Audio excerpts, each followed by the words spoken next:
It is like 30, 45. Sierra. This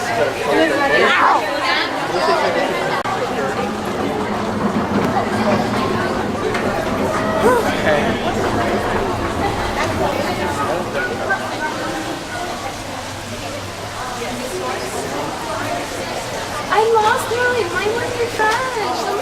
Oh, they're picking for the 8th. John? I need the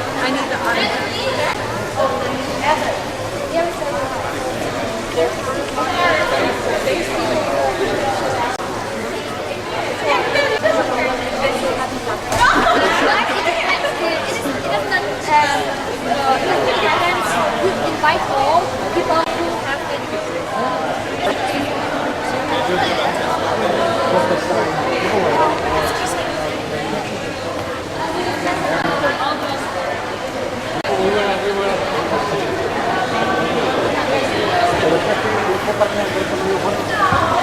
el brazo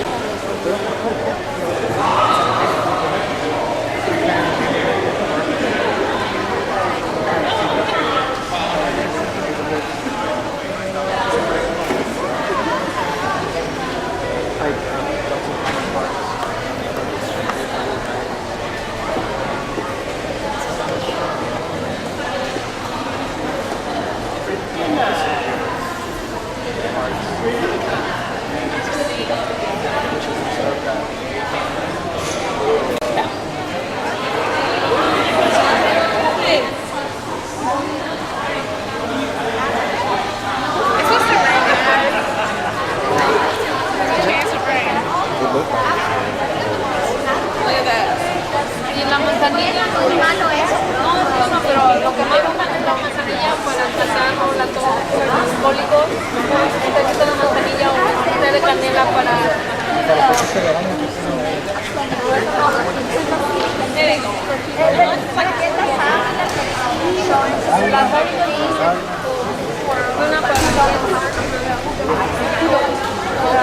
quebrada de anginas que la cebolla.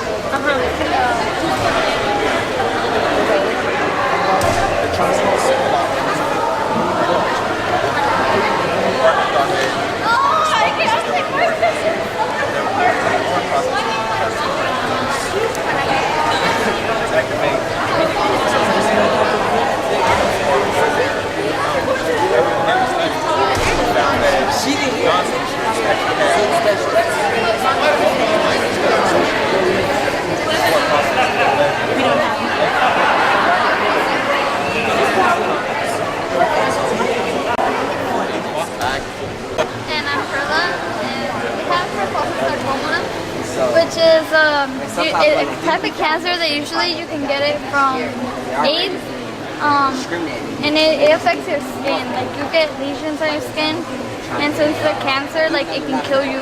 So it doesn't only affect the skin; it can like appear the lesions, which appears in the skin, can appear also in your lungs. Oh yeah, on the inside. Yeah, specifically in the lungs. It can also like appear in your mouth, inside of your mouth, and yeah, it's painful. It's painful. 2009. Yeah, and it mostly affects males from age group of 25 through 59. Yeah, and then they found that like recent research, they found out that there's a gene in African American males that or in African Americans which like is more prone to AIDS, which is like a pathway for. And most cases of Kaposi sarcoma exists in Africa, mostly south of Africa, because there's like poor nutrition there due to economics. They're basically underdeveloped, and underdeveloped nations tend to have higher cases of Kaposi sarcoma. These are signs and treatments, diagnosis. Well, my name is Tevin Newton. Stephanie Aguero. And Our research was over HIV risk among African Americans and Hispanics.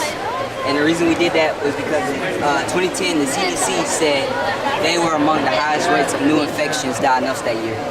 And since we belong to that population, we thought we'd try to get awareness out and educate them, because in the Wyandotte County community, it's highly populated with African Americans and Hispanics. And since they have lower socioeconomic status, they have less access to education and healthcare. So we wanted to try to at least provide some resources and give them that awareness and teaching. And here on the graphs, it shows the differences between the different races. And here you can see that blacks and Hispanics are usually the highest ones out of the United States. In 2010, they had the highest rate in HIV.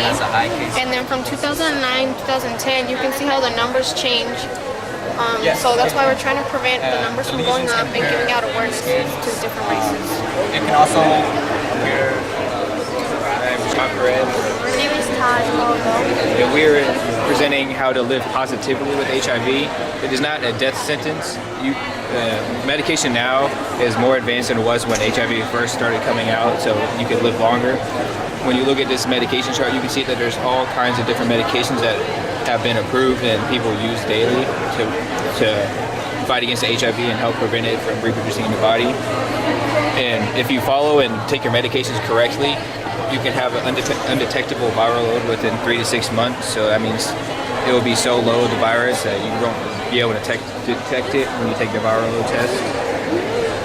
As you see on the graph, the HIV-related deaths are going down over time. As you see, 2000 they went up. Over time, they're starting to go down as more medications become available. Sometimes people might, whoever's have an HIV, they might say, is my life over? No, it's not over. And according to New York City Department of Health, they say to keep yourself healthy, and you should see your doctor.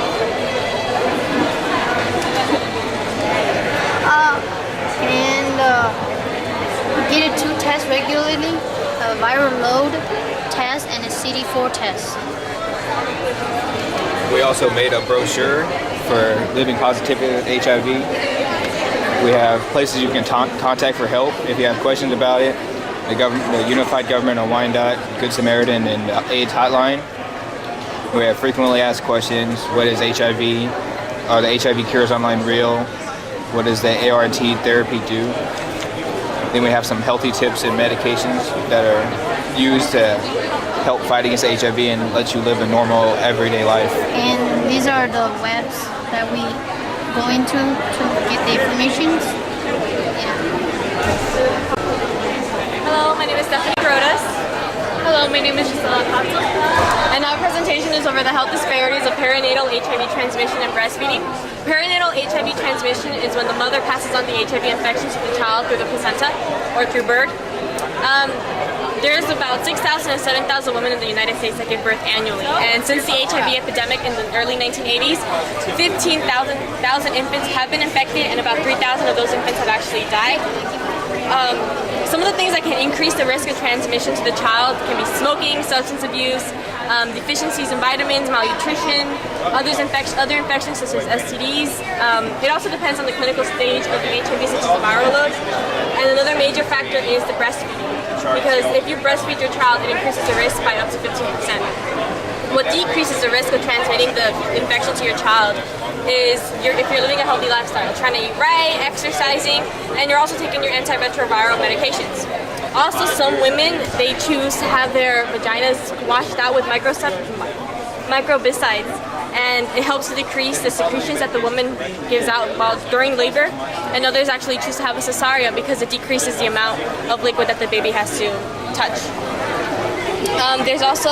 It's also imperative that the mother go and take symptoms counseling, because the mother who is HIV positive can have a child that is born prematurely, or she can have a miscarriage. And the purpose of this presentation is to express the health disparities of perinatal HIV transmission and how some women do not have access to clean supplies and are forced to breastfeed their child. The breastfeeding is the #1 case of transmission to children in developing countries such as Kenya and many African countries. Mothers in developing countries can afford breast milk because sometimes they can access to clean water or the formula or most of the equipment. In most developing countries, there is stigma against not breastfeeding. A mother who chooses not to breastfeed her child is pretty much putting up a banner saying that she is HIV positive. Here in the United States, there are alternatives to breast milk. A mother can use milk formulas to feed infants and donate breast milk, so they have a lot of access to clean materials and formula and all the needs they need to have a healthy children or babies. The infant replacement feeding options, there are commercially prepared formulas, home prepared formulas, exclusive breastfeeding with early cessation. There is a 6-month time frame and it does not eliminate the risk. Heat treating breast milk using a breast pump to collect breast milk. You can heat the milk to 62.5 degrees Celsius for 30 minutes and then cool. This is a variable way to kill the virus. Feed them through a cup, breast milk, and there are also wet nurses, which the wet nurses breastfeed other kids that they're not theirs to help them stay healthy. The conversations of the alternatives, the loss of nutritional requirements only gained through breast milk, and there are also bacterial infections, and baby will not receive protective antibodies from the mother breast milk, which help fight with infections. Not being able to have access to clean bottles or refrigerators, heating, or other things can bring other infections. And some recommendations for people who need to get tested for HIV viruses if they're planning to have children. You could ask local clinics for free, accessible volunteering, counseling, and testing. Ask your doctor for possible preventive methods of transmission. Also have a good hygiene when handling your child. And there's some locations where you can go to check for all of that. And as a conclusion, as seen through the graph, the sexual status greatly affects the prevalence of the HIV virus in young infants. It also is necessary to take action to increase the access to clean supplies, milk, etc. for mothers.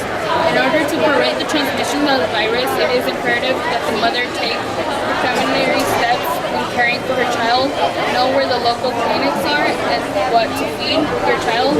Remember, breastfeeding increases the risk of the HIV transmissions. And here are we made some brochures, and it tells you what to why some steps where you could use them to breastfeed and to help your mother. And there is also one translated in Spanish for the Spanish speakers.